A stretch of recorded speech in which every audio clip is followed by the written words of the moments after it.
When the world has got you down. And Alzheimer's sucks. It's an equal opportunity disease that chips away at everything we hold dear. And to date, there's no cure. So until there is, we continue to fight with the most powerful tool in our arsenal, love. This is Love Conquers Alls, a real and really positive podcast that takes a deep dive into everything Alzheimer's, the good, the bad, and everything in between. And now, here are your hosts, Susie Singer-Carter and me, Don Priest. Hi, everybody. I'm Susie Singer-Carter. And I'm Don Priest, and this is Love Conquers Alls. Hello, Susan. Happy New Year. Happy New Year. Donald. This is the first show that we are recording in 2025. And, It is. Boy, what a start to a year, huh? I know. So many things. We live in Los Angeles, so you probably have heard about our brush fires that have been catastrophic and something we've never seen before. It's been 2 weeks for us right now, but every day you discover someone else that you know very well that lost their home. It's a lot to process. A good friend of ours, Harlan Bull, who's also our publicist, has lost his entire home in Altadena, his kitty, and his whole neighborhood. So It puts a lot of things in perspective, too. It really Yeah. does. You know, what's important, what isn't, and what, you know, when you sit there and complain about stuff and say, well, wait a minute. These people and thousands of people have just literally lost everything, like everything. in seconds, there wasn't a lot of time to prepare. We're not going to dwell too much on it, but No. I just think, in a way that it's, you can't minimize it like you can't minimize Alzheimer's, right? You can't minimize disease, you can't minimize Parkinson's or cancer. But what we do is we pick ourselves up and then we pull together all of our resilience and we lean on people that are there to support us. And we get through it because there's no other alternative. You have to get through it. So you have to make it the best it can be, even if it's devastating, right? And you have to figure out what those priorities and how they change. And to tie it into Alzheimer's, I always say this, that, priorities change all the time, right? So you have these bars that you want to reach in your life, and you've got all these like plans and your checklist and all that stuff. Well, that's all great, but those things change in a minute, in a second. And so you have to figure out, how are you going to deal with that pivot? How are you going to deal with, all of these, what I call getting sucker punched, and you can either just lay down in a fetal position or you brush yourself off. I mean, you'll get in the fetal position for a minute and then you brush yourself off and you figure out how to make a new normal, and without minimizing it, without, being, as some of my colleagues call it, toxically positive. That's also just another way to avoid the truth. We have to embrace the truth, whatever it is. If you've lost your home, if you have a disease, whatever it is, and now, how do you navigate that in the best way? Because my mom taught me this all along her journey. No matter what, life is precious, life is a gift, and we need to take the advantage of the time that we have. Even if it's just, a little moment of joy here and there, whatever it is, it's finding the best of. Yeah. We have two great guests today, too, who know how to seize the moment, keep things going. So why don't you introduce them, Donald? I'll do that right now. Stephanie Duncan-Peters is a retired District of Columbia Superior Court judge that spent close to 20 years on the bench. She was an appointment by George H.W. Bush and confirmed by the Senate in 1992. Throughout her illustrious career, Judge Duncan-Peters has been active in the District of Columbia Bar and the community. She has worked as a volunteer at the hospice unit at the Washington Home and Friends of the National Symphony and other community groups. Stephanie has recently published a children's book called The Blue-Footed Booby Blues, a harmonious tale that will have readers tapping their feet to the rhythm. She wrote the words back when she was a sitting judge, and now it's available everywhere for kids and families to enjoy. Now, Stephanie is embarking on a new challenge, as she has been diagnosed with Alzheimer's. Today, she and her husband, Richard James, will share their experiences and challenges as they travel their new journey together. So, without further ado, let's say hello to Stephanie Duncan-Peters and Richard James. Hello, Stephanie and Richard. Hello, nice to be here. We're very happy to have you, and happy to read The Blue-Footed Booby Blues, which I love the title. Stephanie, how are you today? Good. Good. You have an illustrious background. My gosh. I want to just talk politics with you, but we won't get into that. Considering what today is, the 21st of January, you can figure that out. Anyway, wow, what an illustrious background you have. Besides being now a published author, which feels great, I'm sure. Yeah, it feels good. You hadn't written before this. How did you get inspired to write?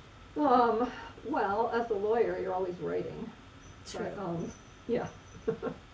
And I love to read. And I love to travel. So, I don't know, I just kind of got into this with the Galapagos Islands because I was like, oh, this is a cool place. I'd like to go there one day. Wonderful. But it's interesting that it's for children, your book, right? Yeah. Yeah. Yeah. So Yeah, I'm not writing like any big books, that for adults or anything like that. Yeah. right. Yeah. Which is fun because Dawn and I started off in children's programming, which we loved. We loved it so much. I know I did. I loved it. And, working with the preteens and it was, so much fun. It's when I realized I loved directing kids and I just had a smile on my face the whole time. It was just fun. Did you have children in mind? Did you have your own children or other people's children or grandkids, or was there any children in mind when you wrote it? No, not in particular. For all kids. Yeah. For all kids. And Go ahead, how Susan. did... I was going to talk about the music aspect. That's exactly where I was going. So okay, of course, get out of my head. Okay, so yeah, it's the booby blues. But so why the blues and why music? Is that something that you dabbled in before? You just happened to love it, or just was arbitrary? How did that work into the story? Well, I had at one point seen this video of the blue-footed boobies doing their dance. And Richard and I met dancing. So anyway, I really thought it was pretty cool. And it took me a while, but I was able to write the book. And I love that. liked it a I lot. love that, Stephanie, because guess what? I What? also share dancing with you. That is my drug of choice. I dance every week, probably 4 times a week, 5 times if I'm lucky. Wow. And I adore it. I just adore it. I think I'm a frustrated professional dancer, and without getting paid. Yeah. without getting paid, yeah. In my next life, I will come back as a true dancer. But boy, I really do love it. I highly recommend it to everybody. Do you guys still dance? Yeah, we do. Great. What do you dance? What kind of dancing do you do? Well, now we do like some kind of disco dancing sometimes. We met doing the hustle. There was a local instructor who put together a little team for beginner intermediate level. And we both joined the team, and that's where we weren't partners in the team, but that's where we met. But it was doing the hustle. The hustle is kind of like our favorite one. And the West Coast swing. I love it. I love it. Well, I started doing hip hop like 10 Oh, years wow. ago.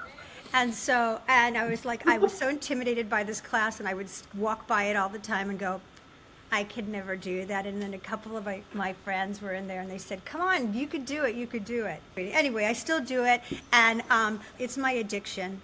So we're very simpatico that way. And I love a guy that'll dance, Richard. That's a lot of fun. I've always enjoyed it.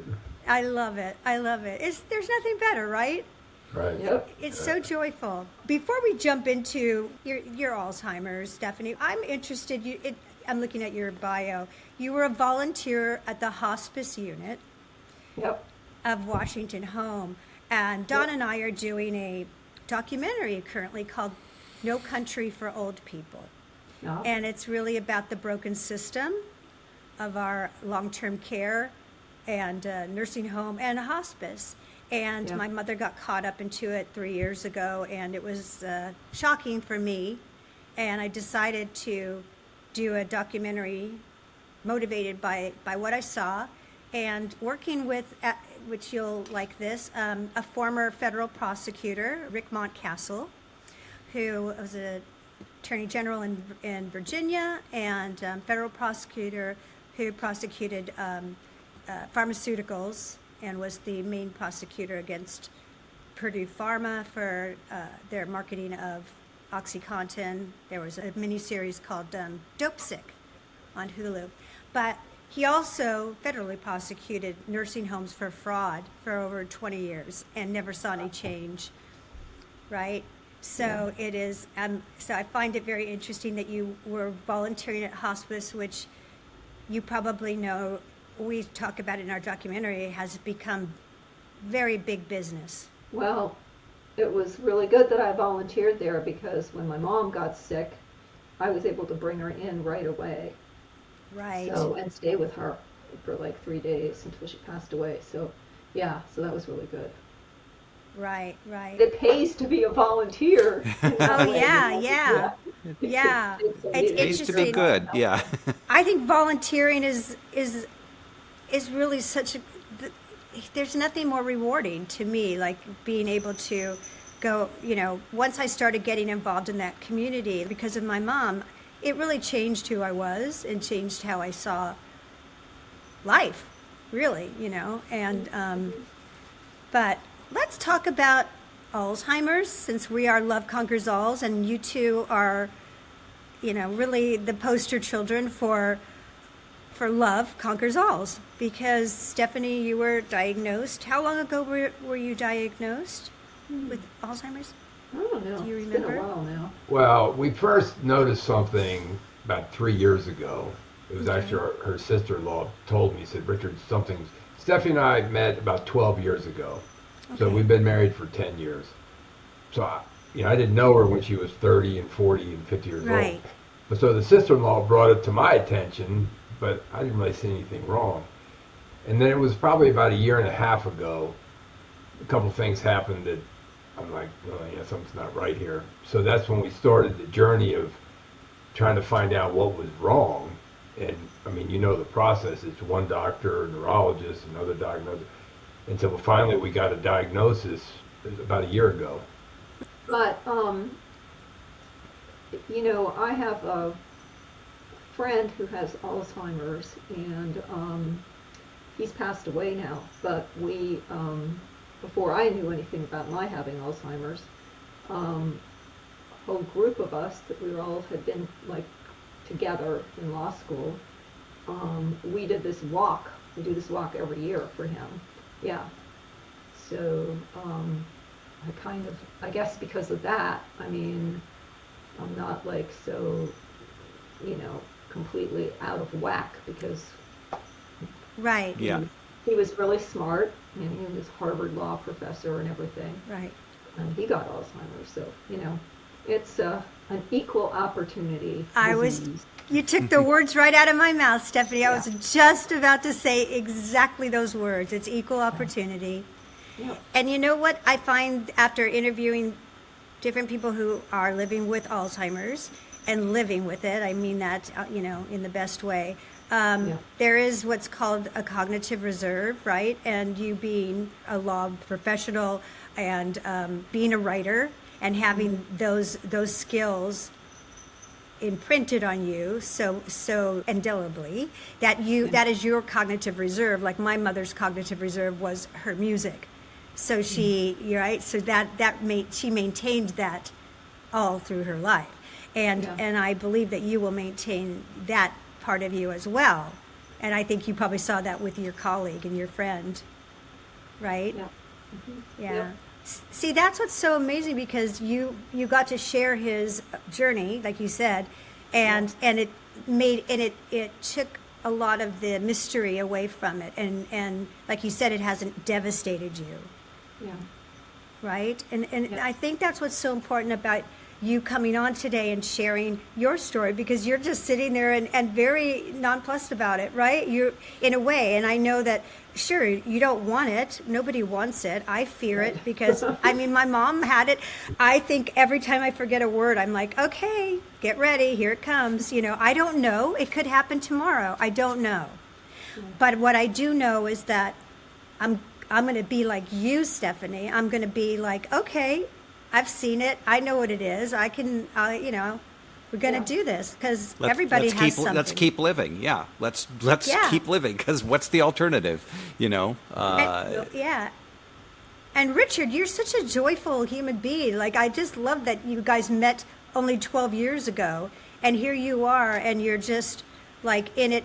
You're ride or die, right? Yeah, we've got kind of a family history here. I have 2 autistic nephews, and I've just watched my brothers and their spouses, you know, take care of these kids for 20 plus years, and they really do it like it's nothing. I mean, you just do it because you have to. Yeah. Right. And because you guys are you're a couple, you're married, and so that adds another element which I always find interesting, because I come at it with my experience as a daughter and with my favorite person in the world. You know, I loved my mom. She was my favorite person. She made me feel like $1 million, and she made everybody feel like $1 million. And she brought light into every room she went into, and I miss her terribly. But you know what? I wasn't going to miss her while she was here. Right. And that's the important part, is that you know, when I always thought in the back of my mind, I'm so lucky she's still here. I'm so lucky she's still here. And I just made the best of it. And, you know, and you will always be here, like all of it. It's just in a different way. Wow, that's very well put. Right? I mean, it's so true. It's so true. And I love that you guys are doing this together. I'm always so impressed by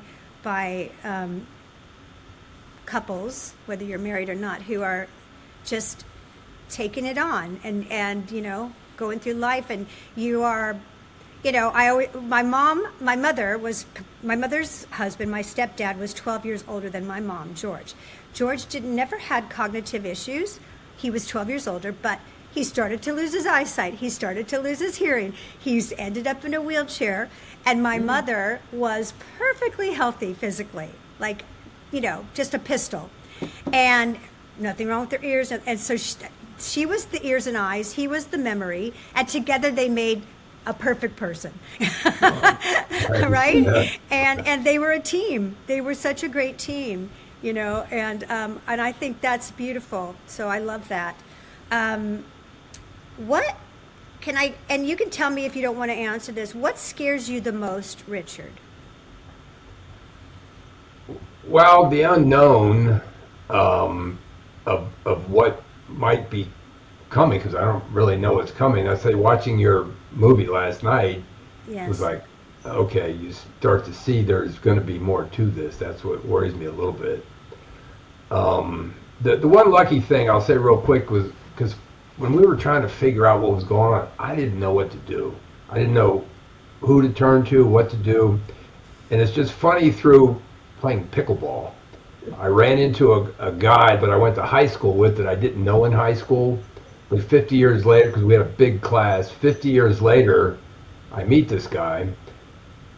And we get to know each other. We play the same level, so I'm seeing him all the time. And little by little get to know him. And I said, well, Bob, what did you do for your whole career? He said, well, you know, I used to run these group homes. I owned a bunch of group homes, and we took care of Alzheimer's patients. And I'm like, whoa, wait a minute, you know, Alzheimer's, dementia. And I'm like, well, this guy might be able to help me. And sure enough, I started telling him about what I was going through. And he said, oh, Richard, call this woman, Mary, at Compassionate Care. Man, everything changed. Oh. So. It's like our partner Rick Montcastle says, there's no coincidences. It's like, that's incredible. That's just what you needed when you needed it. Yeah. So we got a huge support group in front of us, which is great. Now we're meeting you, and well, Well, count us Great. in. Count us in. I'm throw my hat in the ring. I love what you guys are doing. I love that you're just moving on. And every day is a new normal. Every day. Sometimes it's like, it's interesting just to share with you a little bit about my experiences that with my mom, because she lived with me in the movie that you watched. That was the year she lived with me. And right after my stepdad died, because she was having, Groundhog's Day. She kept forgetting that Georgie had died. And I wasn't going to let her go through that by herself. I wanted to get her to the point where she remembered. And she finally did. Because every day she'd go, "Where's Georgie?" And I'd say, "Mommy, he died." "What? Nobody told me?"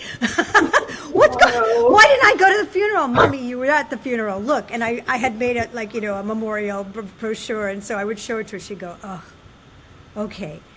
Took me about 2 weeks. Finally, after 2 weeks, she said, "Where's George?" I said, "Think." And she goes, "He died." Bingo. And that was it. Never. She didn't ask me again. So, there are ways to get memories to stick, right? And Okay. and when they're important. Because if they're not important, who cares? Okay. During COVID, I had another group that we called Memories Are So Yesterday. Who cares? Because we put so much currency and stock on memory. And really, one thing, and I think you'll notice this, you will discover this, and so will you, Stephanie, is that I think Alzheimer's throws you into the ultimate state of Zen because you really are focused on now. Because your memories will get a little hazy of yesterday. You don't really think about the future. So you really focus on now, and that's really what's important is now. And making now the that's best all it we can have. be. Yeah, making Yeah. it. Yeah. Stephanie, when you watched the movie, how did it affect you? Did you feel like, I'll just ask, how did it affect you in any way as you were watching it, or make you think about anything in particular? Did it give you a positive outlook, or how did that affect you? Actually, I'll just cut it. I didn't want her to watch the movie. Oh, okay. Oh, okay. She didn't watch the movie. That's fine. I just thought, she will now, but I understand.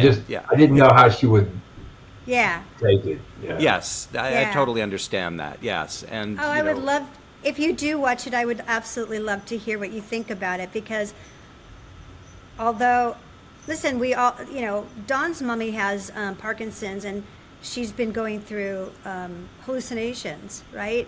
And it's scary for her because not only is she going through hallucinations, she knows she's going through it while it's happening. So, and I liken that to my mom in the movie, Richard, is where my mom knew she had Alzheimer's, and she knew when she was getting agitated, and she was straddling the fence, right? And so it was so frustrating to her not to be able to control that part, but then, and wanting to really understand it, but then also like telling me, as you saw, this is what it is, girl. And one day, you got to put me away as a joke, she said, and I of course joked back and said, "Oh, you're going. Don't worry about that. You're not ready yet." But but she. So it was like it was.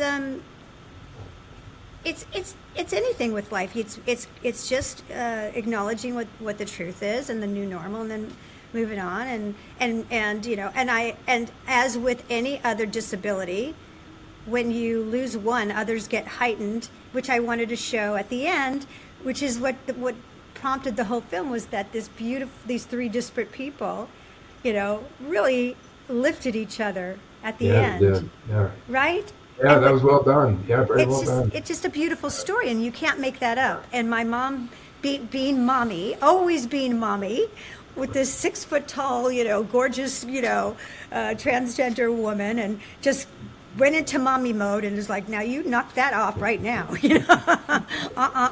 So I just thought, there you go. That's her that's her emotional reserve, was my mom.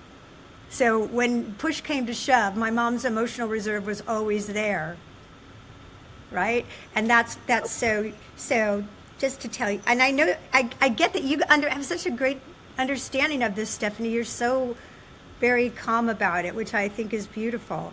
And I think that you're a great, a great spokesperson for this disease, because you're just going on and doing what you do, and you see, and I don't know, I don't know you, but I'm proud of you, and I think that it's a beautiful thing, and important, and because you got a lot of life to live. Mm-hmm.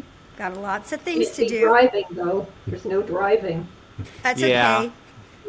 okay. That's Driving's okay. overrated. Yeah. It's overrated.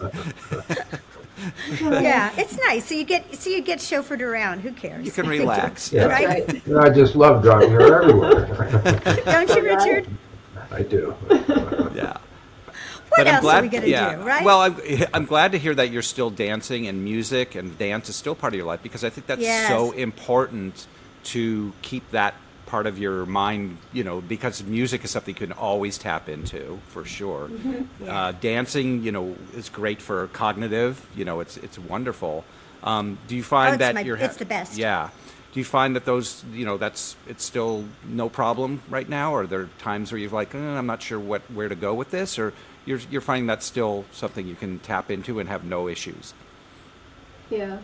With the dancing? Yeah. Oh yeah. Oh no. I mean, we were dancing last night. Couldn't believe how well we were doing. Yeah. No, it's still working great. Yeah. That's Wonderful. great. That's great. Keep dancing. I love it.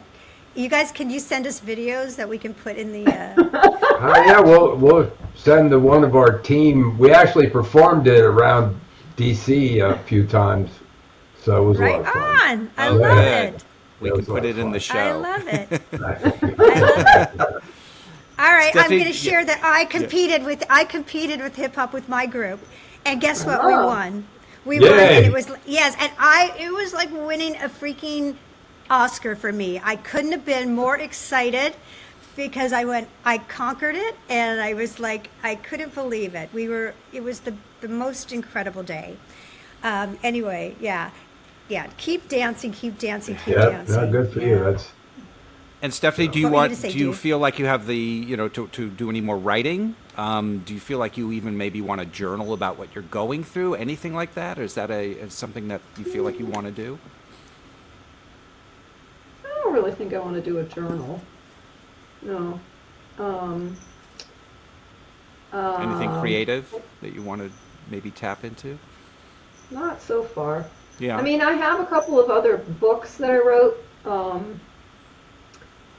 So maybe we'll see. Maybe Yeah. we'll try to get one of those published. Well, we'd love the world Good. would love Yeah, to see do those. it. You should, absolutely.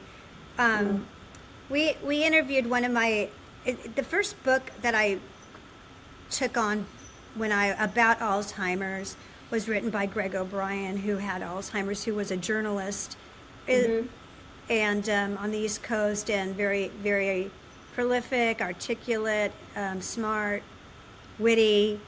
And he's been doing keynote speaking all over the world since he was diagnosed. His mother had it, and he continues to write, because that's his cognitive reserve. That's where I learned about cognitive reserve, was from Greg. And he did write a book about his journey, but that's because he's a journalist. That's what he did, right? And I found it extraordinary interviewing him, because he had been living with it for years. And I couldn't tell he had anything wrong cognitively at all. And I said, how? I don't believe you have it. You're lying. I don't believe it. And he said, I write everything down. Everything. As it happens, I write it down. I'm just sharing that with you, Stephanie. Maybe that, just like if it's important, maybe just write it down. I forget. But he was uncanny about that, right, Don? Oh yeah, absolutely. And was incredible. he was aware, and he would write about even how whatever it felt like at the time, things like that helped him. And it was interesting, because we have questions to say, wait, do you understand, like, if you're going through a little bout of something where you're not, Agitation, do you remember? yeah. Do you remember that? Do you remember even doing it, or how do you felt doing it? And I don't know if you've had, yeah, and he did, and He did because he wrote it down. That's the difference. Like, I'm with you, Stephanie. I don't want a journal. That's just not my thing. Like, I'm bored with myself. Like, I don't care. I really don't. I know it's supposed to be very therapeutic, and but it's not my thing. I just look back at my few diaries that I did as a kid, and it's just I don't really care.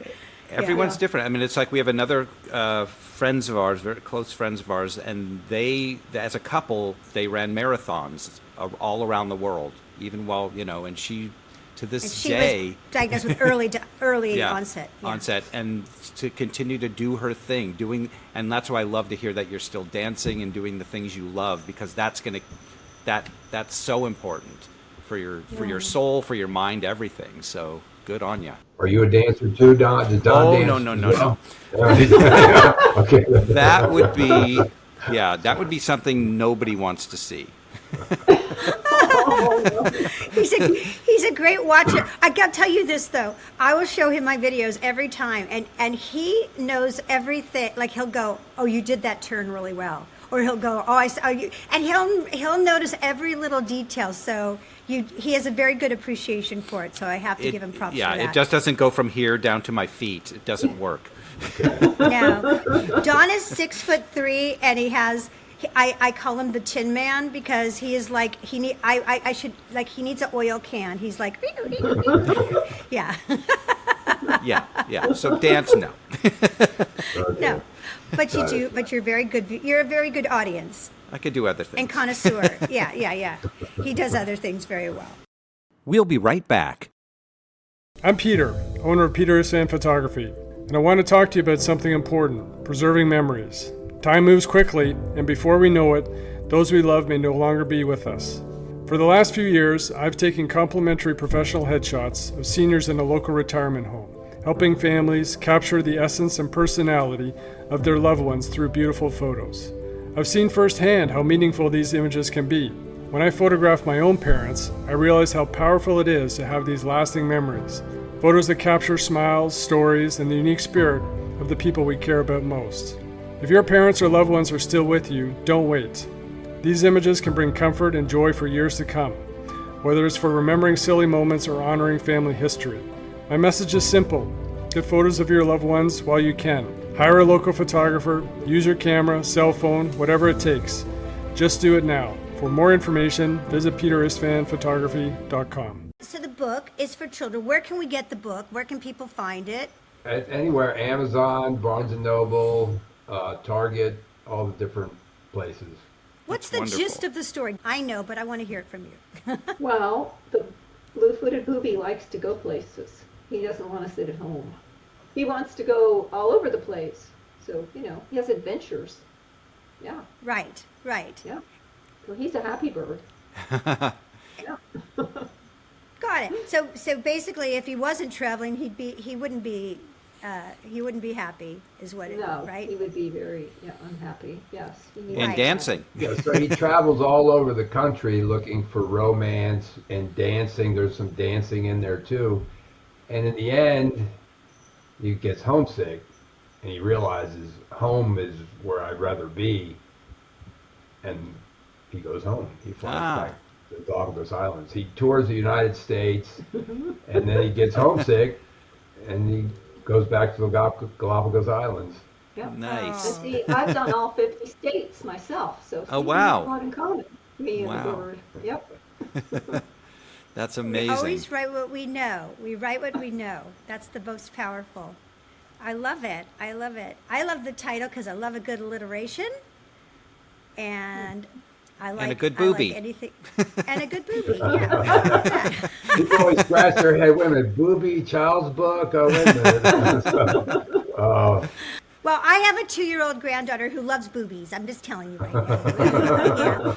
Gaga, you got boobies? Yes, I do. And now we have a book to share with her. She'll love your book. She's going to love it because it has the word booby in it. Yeah. She always goes, "Oh, does your boobies?" Yes. Oh.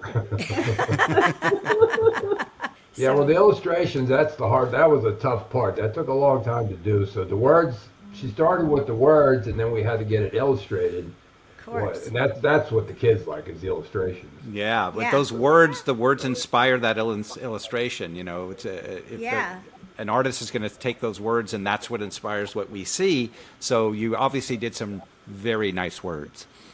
Yeah, no, and I think it's important. I think your message is great. And I think, I forgot what it's, because the little one's very much like me, because she's very independent but interested, and, she thinks she knows more than she does, right? But but she wants to know everything. So she's always asking me everything. What, Gaga, name. And I tell her that, oh, and name, oh. So she's and while I'm reading to her, she points out everything in the picture. She wants to know what it is, and then she doesn't forget. So books are really important. That's why, obviously. But I mean, you forget when I haven't been a mommy of a little kids for quite a while. So it's interesting to watch that process again and remember how important it is, right? And how curious they are. And so we have these blank slates, if you will, to really give them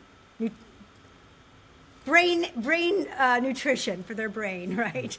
To really guide them. So it's great. So I love that. My mom loved to travel, by the way. There wasn't a place she didn't travel to, and that was her joy. Joy was to travel and go and meet, and she collected art, so she went everywhere and met artists, and that was just, so I understand that drive to go somewhere and see. Do you still want to travel? Sure. Yeah. I mean, if somebody wants going. to take me to Paris, that'd be fun, Yeah, me too. Yeah. I'll go with you. Who wouldn't? Maybe you'll write a book together. Well, this has been a joy to have you. I really want to follow your journey, because I think you guys are terrific, and I just love your, the way you're just sort of very relaxed and going with the flow, which took me a very long time to learn. I started out thinking I was Supergirl, and I was gonna cure this disease. I said, Mom, just sit, don't worry, I got this. Yeah, other people say they tried, but we got this. And then it didn't take me too long to figure out that I had delusions of grandeur, and that, I was going to have to figure out another way to go through this. So I love how relaxed you both are. And Stephanie, I love that you're allowing us to ask you questions and talk about it, and you're just, who you are. And thank you, actually, for being a judge and being part of our system for so long. And I have such respect for that. Go girl, woman. I'm very excited to know you because of all of the things you've done. Very illustrious and very powerful. So continue on being powerful, please, and enjoy. And both of you are very lucky to have each other. You obviously met for a reason 12 years ago. Yep. And No, keep thank on you dancing. for everything you're doing. I mean, it's really been a pleasure getting to know you and read about some of the stuff you're doing. There was a lot on your website, so now little by little we're going to go through all of it and see some of the other movies. But boy, keep doing what you're doing. It's really helpful for all of us.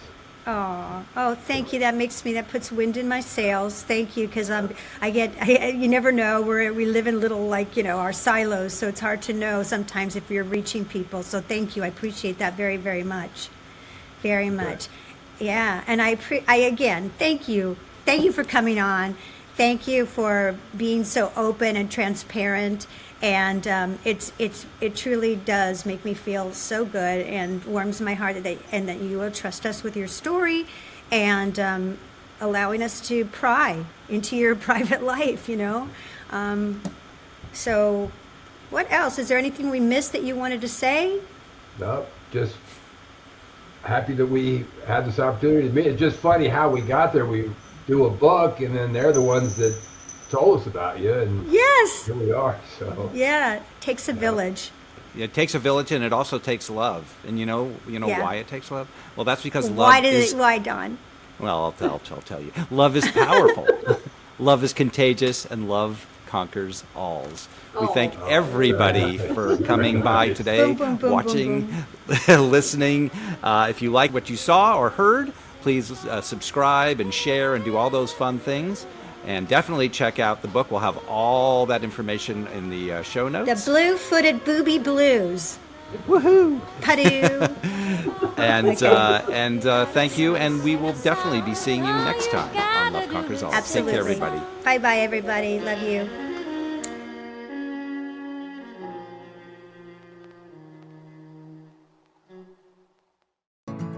I'm Angela Fairhurst, founder of Jerry Gadgets, a revolutionary solution for dementia care.